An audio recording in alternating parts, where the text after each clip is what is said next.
Welcome to the Corporate Hangover. I am your host, Tiffany Kennedy, and today we are excited to have Roxy Ayaz on the show.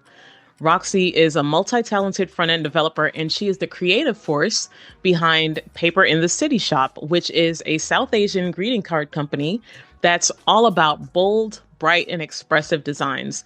Right now, Roxy is in between developer jobs and she's working towards her dream of growing Paper in the City Shop into something much bigger.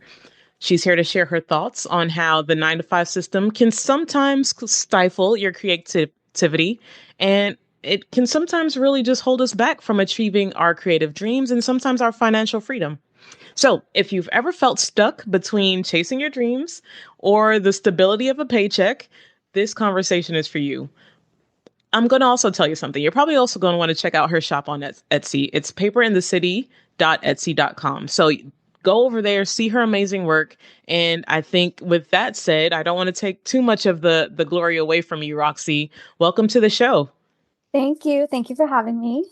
Yeah, absolutely. Absolutely. It's really exciting because I have a little bit of creativity or some semblance of creative passion in me, but I can really relate to how it can be a little bit stifled. So, can you tell us a little bit about yourself and your background and just kind of what got you on the on this journey? Yeah, so I don't know how to share, but there's two sides of me. There's a side of me that is a developer. So I have about 10 years of experience, actually, both as a buyer and as a front end developer, mostly working for e-commerce companies. I've worked for like Macy's, Elf Beauty, Walt Disney World, and most Wow. recently J. Jill. So I have a lot of corporate work in my under my belt and my resume, but there's a passion I have outside of that, which is a passion I've had my whole life, and that's greeting cards. Everyone that knows me gets a greeting card at some point in their life from me. Some of these cards can take 30 minutes to make, some of them can take over 2 hours. Oh, So wow. I'm spending a lot of time. It's almost my love language. And in 2022, so the 2 years ago, or sorry, 2023, I decided I wanted to take this farther. I'm like, Yeah. I want to expand this. I want other people to experience the joy of getting something incredibly personal. But I need to do that digitally. I'm sorry, I can't spend 2 hours on every single card. So I decided to make my own greeting card company with digitally designed products. I have about like 80 greeting cards, and they are really incredibly specific. So if someone gets Wow. a card from me, it is specifically for you, like very specifically for you. And that's what it's about for me. It's specifically for you. I love that. I love that. And I would love to hear like so you talked about just hey, that's kind of your love language. And I can imagine at some point in your corporate career, you might have said, you know what? I this is something that I enjoy doing. Maybe it's something that I'm probably going to want to take a step further. What was that aha moment for you where you realized, okay, I might want to grow this into something more than something I do on the side? So it is my job that has helped me become more confident in design. So as a front end developer, most of my responsibilities have been to take the designs from the creative team and then just bring them to life. So Yeah. I'm not exactly changing anything. I'm just making things look in some cases pixel perfect. Like these people would be nitpicky. They'd be like, no, this isn't aligned correctly, or this is too Yeah. high, this is too low. That's really hard to do as a developer because you are creating very responsive pages that look good no matter what screen someone's using. All Mhm. to say, I was busy touching a lot of like Photoshop, and which I have self-taught myself growing up anyways, but I never felt comfortable in a professional setting because I never went to art school. But I Oh, think wow. once I started working with people who did go to art school, who did think that way, I started to catch on to design principles, to colors, to also like things that people use to develop web pages and other graphics. And I thought, hey, I actually can do this. And I was like, you know what? Why do I always think I don't have enough? I think there's something like about, especially as a developer, imposter syndrome. Like the Oh, technical yeah. field is big out there. And I don't have a computer science degree. I actually have a business degree. So I studied finance and advertising, and then working in e-commerce for a little bit as a buyer for a couple years, 2, 3 years. Then I did a coding boot camp and then switched to tech. So unfortunately for me, I'm one of those people who always has imposter syndrome. And so it's always like, oh, I'm not like that traditional candidate. Like, Mm-hmm. I don't know, like, I don't know what I don't know. But when it came to starting this business, I actually started it um to not make fun of myself. So the first year that I started it, I said I'm going to just use this as a way. My New Year's resolution is to learn a new skill, which is to digitally design these products instead Sure. of hand designing all the greeting cards I've made. So I'm going to digitally teach myself how to do this with what I already know. And then Mm-hmm. I'm going to donate all proceeds to orphans in Pakistan, which is where I'm from.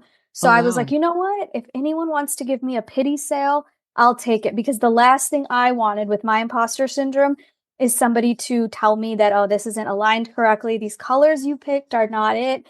But, after a year of doing it, and I'll say the best feeling I have is when strangers buy my cards. I love friends and Yeah. family supporting me, and they do, but there's something about a stranger looking at your stuff amidst everything else on Etsy and everything else out there and buying your thing.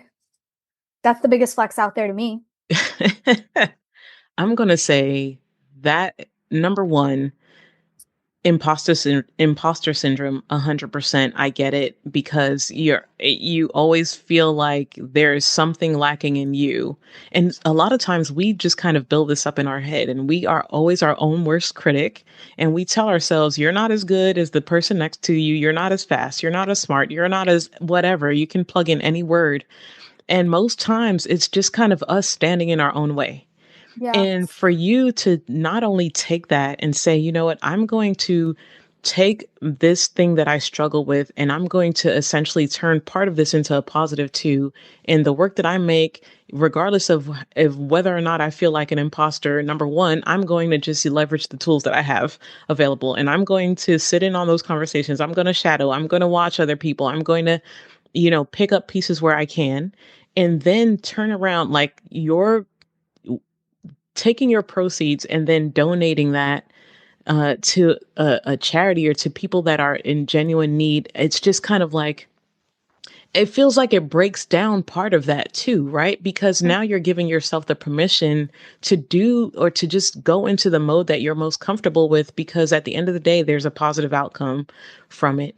And the last part, to your point, is yes, it is hard to then feel like an imposter when someone that you don't know is not is actually Mm-hmm. investing in your business, right? Of course, when you first start something up, you tell your friends and you tell your family, and you're hoping that they're not supporting you just, because they love you. But you're Mm-hmm. absolutely right. When someone else says, I love what she's done so much that I'm going to purchase it, that makes a huge difference. So let me ask you this as a follow up. Do you deal with imposter syndrome as an entrepreneur?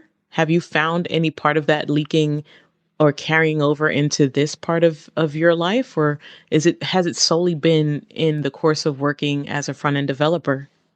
I would say I experience it less. And I think Okay. it's because I don't really get feedback. Honestly, you don't get any feedback. It's very much like you make what you make. Um, but I think I am just naturally a creative person, and I make these bold cards.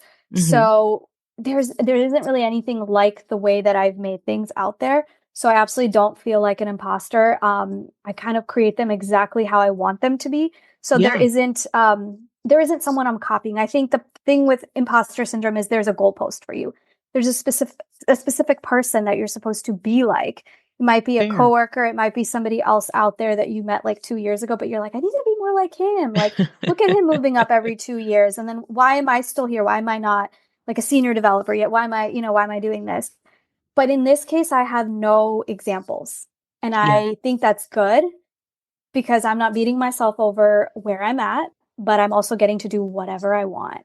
I And I love think that. that's the best feeling in the world, because I mean, why would you throw something away? Like, why would you not throw, but why would you not work a very stable, sometimes mundane 9 to 5 job to then take on more stress? It's already stressful running a business, but then on top of that, if you're going to beat yourself up over for it, I mean, where are you going to Yeah. go? You might as well go Yeah. back.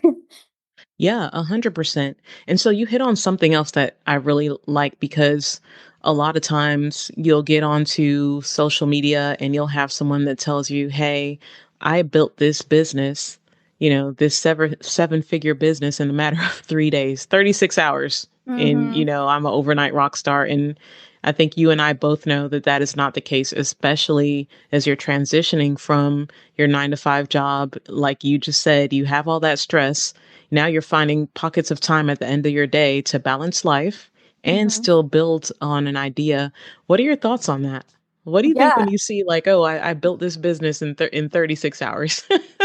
I I will say those videos that you see on YouTube, like, oh, I made like 10K a month just from print on demand Etsy shops, which for anyone who doesn't know, print on demand is where you're not holding on to any of the inventory. As soon as a customer purchases something, this other company will just take on that order, print that image on a t-shirt for you and send it to the customer. So you literally can be all the way in Timbuktu and your business is running. So they promise you that with zero energy, like they're like making designs like in 2 to 3 minutes and making 10K. And you watch these, and I'm not going to lie, I was like, wait, this is a great side hustle. So I would look into that, but I'm going to be honest, there's video after video after video. And I really don't think that's realistic for most people. I I don't think it's realistic. And I think one, as long as you can like understand that most successful people sometimes have a little bit of a slower start, or Yeah. sometimes they have a slow year one, year two, and then year three is like big. Hmm. Like you have to just keep going. But yeah, of course, I went into the clickbait. Clicked. And I can see and I can understand because you get someone that's probably really charismatic just telling you, oh, it's just as easy as that. Mhm. But you just hit the nail on the head, which is, it might take, 3 years before you even see any kind of return on your investment, right? Sometimes you're just kind of pouring and pouring and pouring into your business, and you're working the long hours, the late Mhm. nights, the sacrifices of I'm not going to go to this event right now because I need to design, or I need to pour into myself and maybe build my Yeah. skill set. And it's not reasonable to then kind of put out there that it's almost a little irresponsible in a way, because you sell this false dream to people who really are looking for a way to either supplement their income, or to then fire, which is financial independence, retire early, or even just kind of get to the point where maybe they're not looking to do either one of those, but maybe there is some gratifying aspect in terms of, I just want to work for myself. And Mhm. it's not just that rainbow bridge that you No. kind of cross over, and now it's just kind of a 1, 2, 3. So I love that you hit on that, because there are challenges that you're going to face. And so I'm curious, because again, there are going to be challenges when you decide I'm going to grow this business. You mind sharing some of the first year challenges that you faced Oh, with Paper so in the City many. shop? There's so many challenges. Well, the I would say the biggest challenge I have is, so paper in the city is like year one, year two, now it's year three. But Awesome. the other part of me, which is a developer, has about like 10 years of experience. So the way people treat me as a developer is very different as somebody who is, let's just say, a no name out there. And so as a no name, it's like coming out there with nothing out there. Like no one Hmm. respects you. It's what I'm gonna say. So I remember like, so if like I've reached out to some brands, some like other South Asian brands, and of course you'll get a lot of people not responding to your messages, but the ones that do will be like, you have to work for free.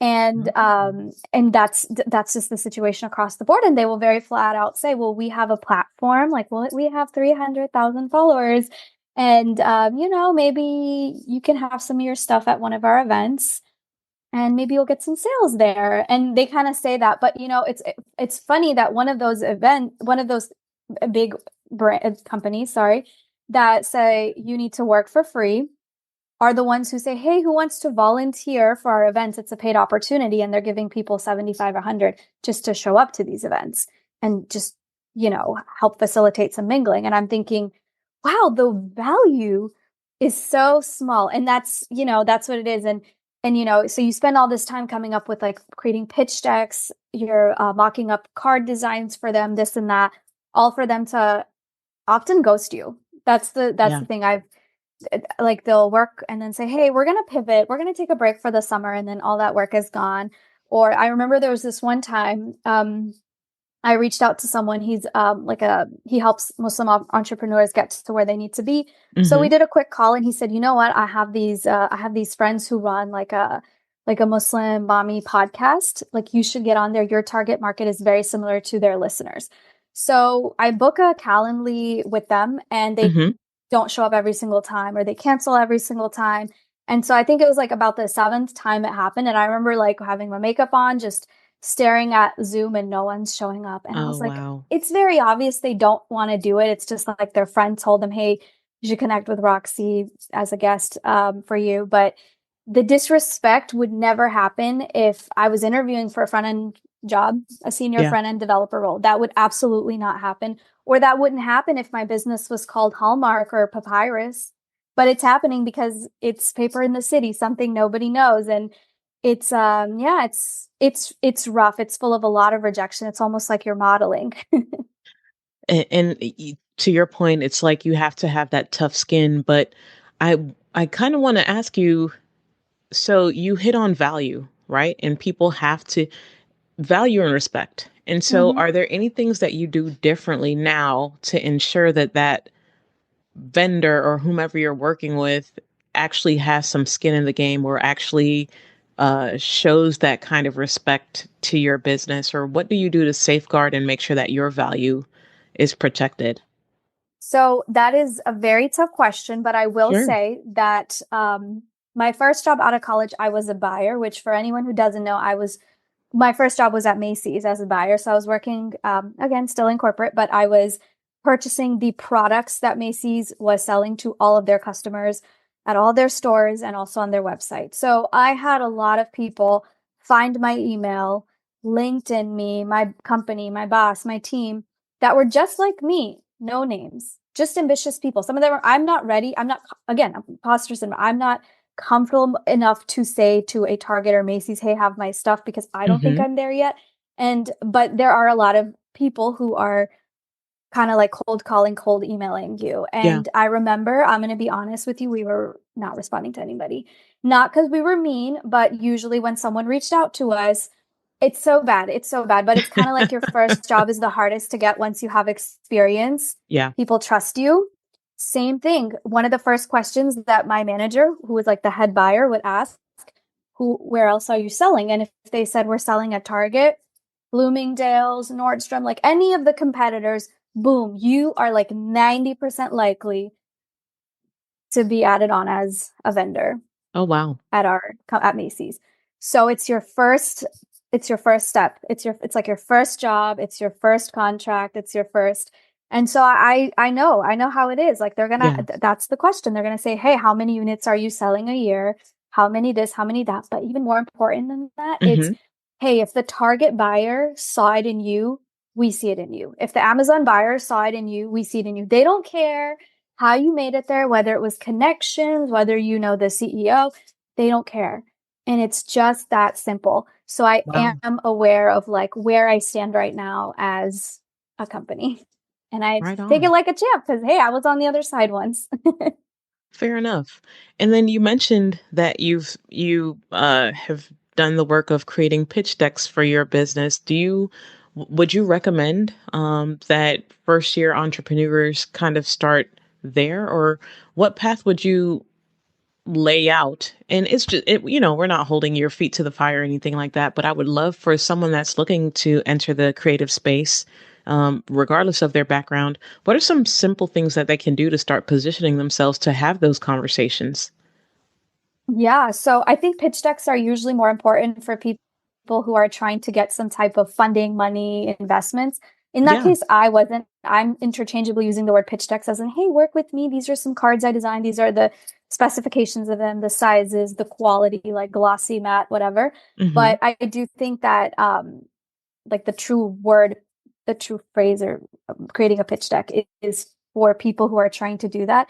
I will add, I think the way men and women, tell me your thoughts, but I feel like the way men and women often approach businesses, and Hmm. sometimes even the businesses they go into are so different. And I say this because I was talking to a guy friend like a year ago, And I was telling him, I said, hey, this is what I'm doing. Like, what do you think? Yeah. And I was like, give me it straight. Cause he's very into like the whole scene about the whole startup scene. And he's like, Okay. I think your thing is a hobby. I don't think it can get there. And I was like, why? And he's like, well, the thing and I was like, tell me why, what's the deal? And he's like, after some digging, he said the US is it's more about services. The money is in services. You can make more money like waitressing than you can selling something. You can make more money cleaning houses.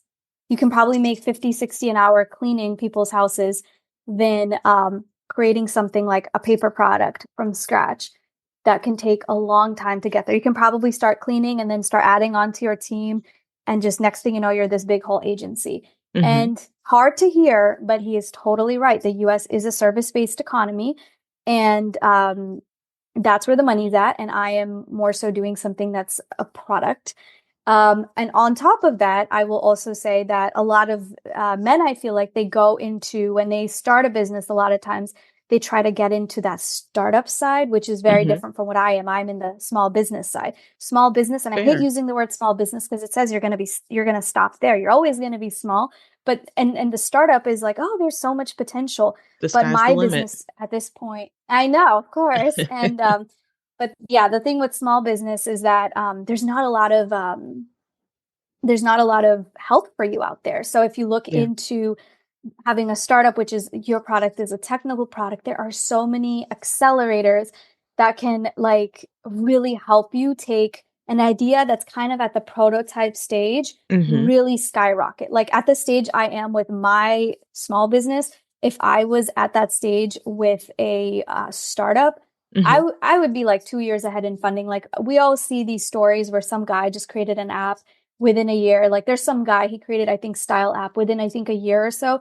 He sold it for 7 figures already. Yeah. And this is like a Yeah. college kid, and he's just confident. And I remember in the comments on his TikTok, people are like, hey, question, I think you're a straight guy. Why are you creating a fashion app for like women? What's the deal there? And the difference is I think a lot of times men go where the money is and women go where their passions lie. And I think we really need to, like, I say this as if I'm listening to myself, but I think we need to find a way to merge this together to really make it work for us, because the point of this podcast and the point of what we're doing is we're trying to really replace our 9 to 5 salary Yeah.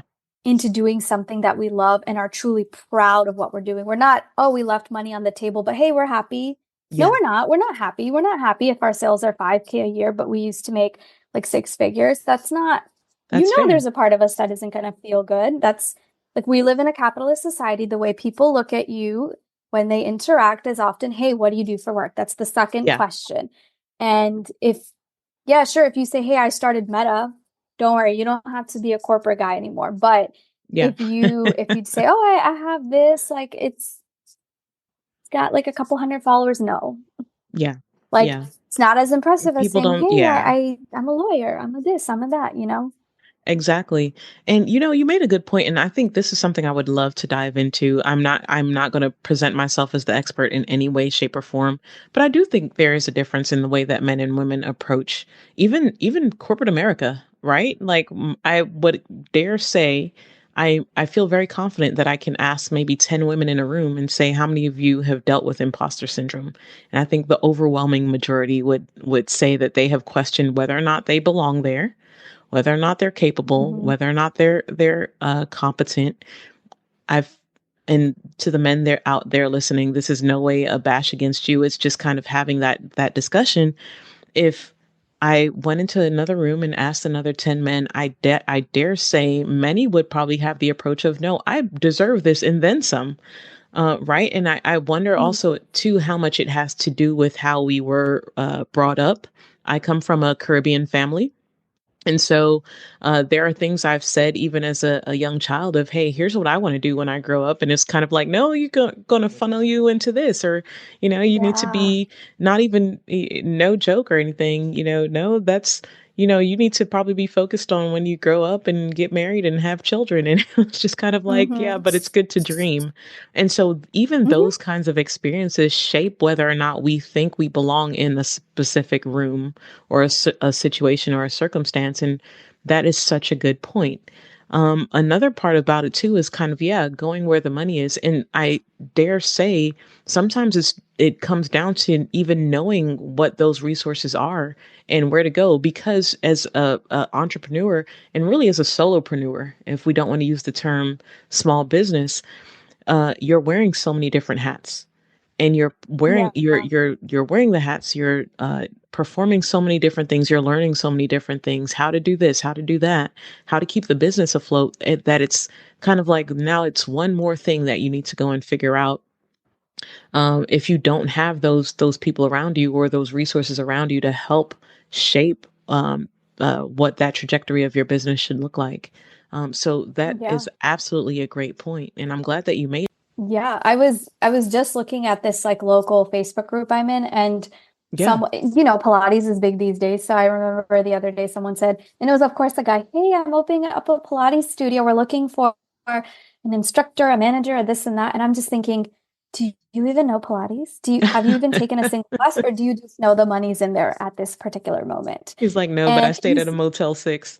I See, as a woman and just the way that I've been raised, like I just wouldn't even think to dabble into something that I haven't done. Yeah, You know, I yeah, just, it's such a, there's a lot of confidence that I think in general, a lot of women that's a are good lacking. I way. think a lot of women in color are lacking. I mean, as a South Asian, I was raised in a very critical household, as have a lot of my South Asian friends. Yeah, And we just usually don't think we're up for the challenge. yeah, We just I don't. can relate. Yeah, great point. Great point. So I'm going to pivot a little bit. And so we talked a bit about the challenges, and I'm sure we can go on and on and on. But there's a lot of meat in there as well. And so just kind of being mindful as you're getting ready to step out into, your first couple of steps into entrepreneurship, just being mindful of that. But also, what have been some of the rewarding or the most rewarding moments that you've had since launching your business? Yeah, the most rewarding most rewarding aspect every single time for me, and it never gets old, is when someone who doesn't know me buys a card. And that to me means like you have so many options. I Yeah, know, like on the internet, like you have so many options, and you chose a card from me. Most of my customers are also women, they're Gen Z millennial women. But every Mm-hmm. once in a while, I'll see a guy's name on a card, and I'm like, oh, thank God. Like, we're shifting Yeah. because the more people within this very specific niche that are looking at what I'm doing is making it even better. But on top of that, to me, the most rewarding thing is, to be honest with you, it's actually more of a personal thing. It's not Oh, seeing like the numbers grow or anything. It's more so like when my contract ended earlier this year, no, if I didn't have this business, I'd be like, mhm. what am I doing with my life? I've got this isn't working out, this isn't working out, I'm unemployed. But because I have this, I'm like, you know what, there is more to me because I Yeah. think there was a like in the past, just a few years ago, I remember I was also unemployed and I was really not feeling good about myself because I'm like, what do I have to show for myself? Like I'm nowhere I expected to be, like financially, professionally. I have nothing cool about me. I have no it factor to me. Yeah. But now I think that I have a purpose. I have something special about me that no one can take away. It's not me opening a franchise. It's very, very specific, very unique, and very personal. And I have seen like someone copy one of my designs before, but it looked so bad. And I'm like, you can imitate, but you can't replicate. Go ahead. I love that. And Go that ahead, was, Roxy. and it's a flex. It's a flex to see someone, try to copy you because it means they really liked it enough. But it's nice to say you have something of your own. But to add to your question, what was really Yeah. interesting is the other day I picked up a book and it was about manifestation. And one of the exercises was creative visualization. And so that night, this is just like a week ago, I went to bed and I practiced one of these, which is you're going to visualize what you want. And so I decided to kind of think, you know what? Like, I want to wake up and have orders. I want to have orders in my sleep. I want to make money in my sleep. And I I got love really that. specific when I was saying this. I was like, you know what? I want to go out to lunch, dinner, and not have to look at the price of everything and be able to afford something. I want to know that, Mm, hey, I'm not wasting time here at this dinner or this. I'm making money as we speak, right? I love Because that. and so I was very serious about that. And I just went to bed. And then I woke up and I was so mad at myself. I was so mad because I slept in. This is what happens when you don't have a job. You don't have that 10:30 meeting, stand up. So I slept in and I was so mad. I was like, it's 11:20. I cannot spend my days like this. I should have gone to the gym. But you know what? I checked What? my phone and I had some sales. I had so many sales that day, and they just kept coming as I'm running errands and this and that. None from any friends, all from strangers. And I was like, does manifestation really work? What is going on? And that was the best feeling. I'm just going and doing my Amazon returns, and I got a sale or that and that. And it was the best feeling to be like, I'm going to come home and pack these orders so they go out tomorrow. I love Fun. that. So it sounds like manifestation, but also a little grace when, maybe you didn't do exactly what you wanted to do. Give yourself a little bit of grace. Exactly. I Yeah, needed I to sleep love a little hearing to that. get that sale because that sale happened at 10:40. So I couldn't have woken, I wouldn't have made money in my sleep if I woke up on time. Exactly that. I'm going to ask you for that book information later on. Yeah. And so I heard you mention that you're also transitioning in between roles. Has that transition had an impact or change in your perspective for how you think about paper in the city? So I know you mentioned that, hey, it gave you a sense of purpose, right? And hmm you feel like you're walking towards your purpose. Were there any moments where that perspective might have shifted? I feel like this is what I want to do. This is what Right makes me on. happy. I am somebody who loves to actually wear all the hats in a company. And that's actually what I love about what I do is I get to touch the marketing, touch the strategy, touch the Yeah. design, touch the product. I get to do it all. And that's actually why my resume has so many like different companies, different Yeah. roles. It's because I always have this itch, like this is my thing. Like I told myself even before I started corporate life that I'm going to learn through doing this. Like I want to get paid to learn. If you see, there's always two purposes to everything I do. So that's the trend. But I was like, I want to get paid to learn. So basically, what that means is when I feel like I've stopped learning in the role that I'm in, Hmm. instead of being like what a lot of people do, they'll be like, hey, I want a promotion or I want to change in title. I would often see what that role was and be like, it's not going to be that different. You usually already know what your boss does and you're capable of it. You're just not taking on that role yet, right? So I would see that and I'd be like, taking my boss's job in a year isn't that aspirational. How about I move to a different company, see how things work? And so in that way, I've worked at both companies, large and small, and worn different hats in that way, but I've never been able to have a role where I get to touch all the things that I like to. And so Yeah. that's what I love about this business is because there are some days where all I want to do is design, design, design. Like it's like 2 a.m. Your creative juices are flowing and you're designing. But then there's Hmm. other days where you're like, no, let me just spend some time reaching out to brands or doing this, doing that. Yeah. And being able to do that is like to me truly the most creative thing out there. So, I mean, if it was up to me, I would love to do this like full time. I would love to see it grow. I don't think this business is anywhere near its capacity, and I'm really hoping that like I see some progress soon enough so that I can like try to even delay getting a full-time job, or if I have to, I have to. We'll see. Gotta pay the bills too. I totally agree and I understand. So, Roxy, when you think about where you anticipate being in the next 5 years, what is something that you think your future self would tell your current self? Oh, that's tough. I think my future self, that's tough. Because you don't know what you don't know right now, but I would think my future self, Manifest. I know, my future self would probably tell her to do the work, but leave the worrying to God. Just leave the worrying out of it because Well, it's funny. I was talking to my friend about this, and she was, trying to achieve something, Hmm. and she had done so much work in every single aspect, every single area you can think of. This girl had it covered, but what she wanted wasn't coming through. And I Yeah. said, you know what? Like, God heard you. Like, you have been heard.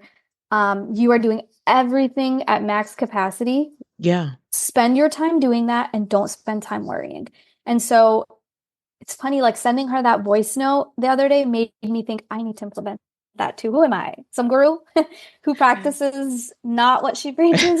So It's harder to take it from ourselves. Absolutely. I know it's so easy to throw out advice, but that's what I want to do. I just want to do the work and then leave it up. And I've recently been talking to other people. Like I went to this Hmm. vision board making event and I was talking to this woman who's a real in real estate, and she like was just telling me how like strict she is with her time. She says, I just lock myself in the room and I just like tell myself I'm going to straight make 30 phone calls. No, like I'm not going to be attached to the outcome. Like I'm just going to work on something for 30 minutes. Yeah. And those are some habits that I've already been picking up, not only Mm. from her, but I also was like, that's a good idea. You just give yourself time to design, give yourself time to post on your social media, whatever it is, and just leave it. Yeah. Like you have to do the work. You can't sit there and think and think and think yourself into unhappiness. Yeah.